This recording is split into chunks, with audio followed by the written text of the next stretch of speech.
revealed exclusive blueprint how NASA's plan to protect Earth from alien invasion.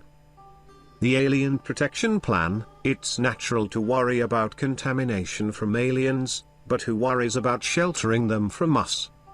When Catherine Conley started her job at NASA, her predecessor gave her a pair of dark Ray-Ban sunglasses.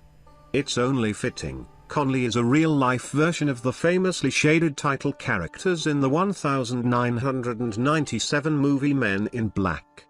Part of her job as Planetary Protection Officer is to keep Earth safe from alien life.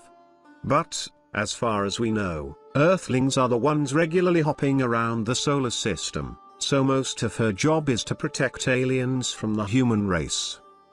When humans, or our robotic stand-ins, travel to new places, we take more than we think with us.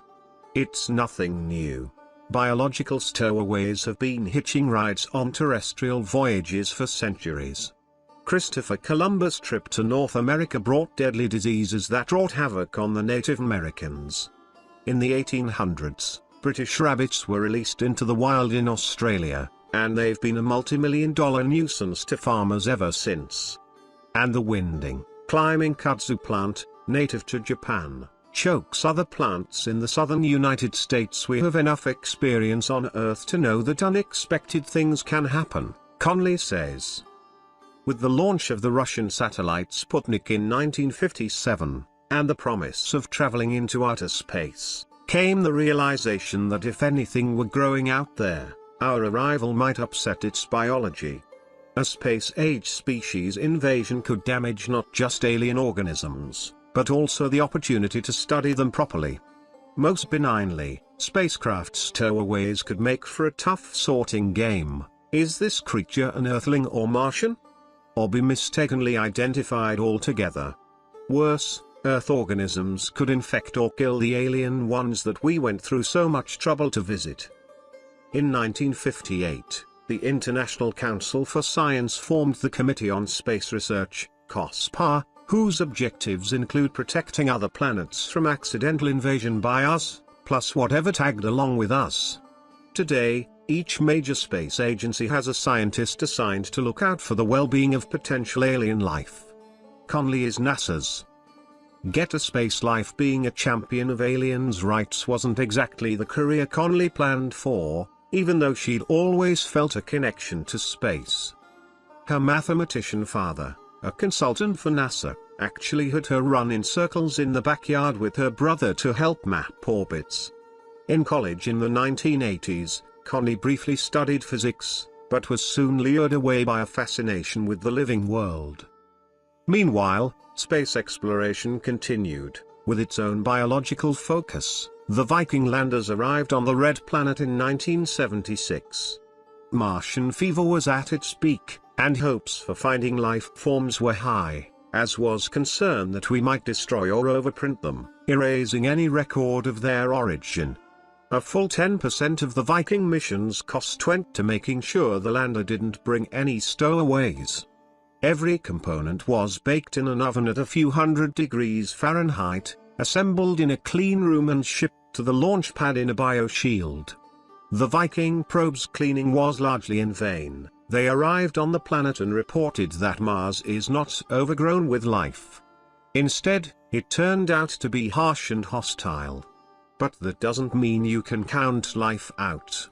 If there's anything Conley's education, culminating with a PhD in plant biology, proved to her, it was the tremendous range of life on Earth. She didn't know it, but she was training for her eventual job when she investigated the limits of that range. Those limits are often surprising.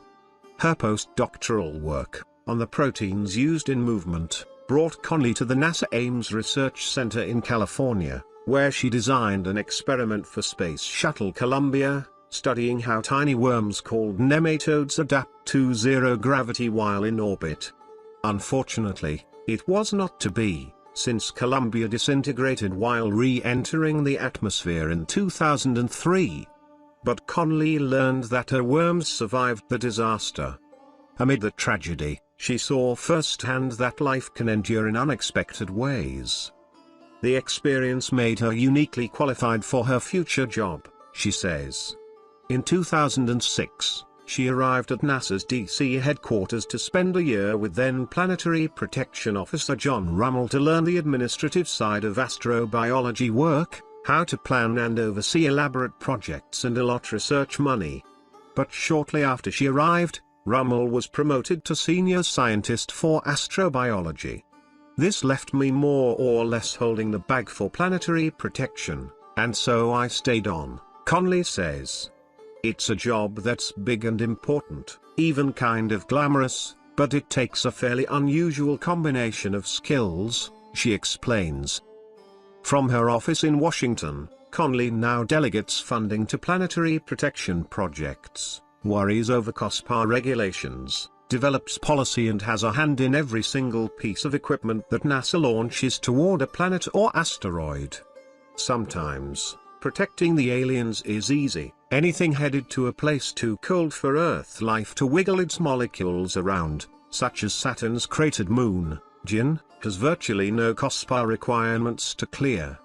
The same goes for asteroids, which are overexposed to harsh solar radiation.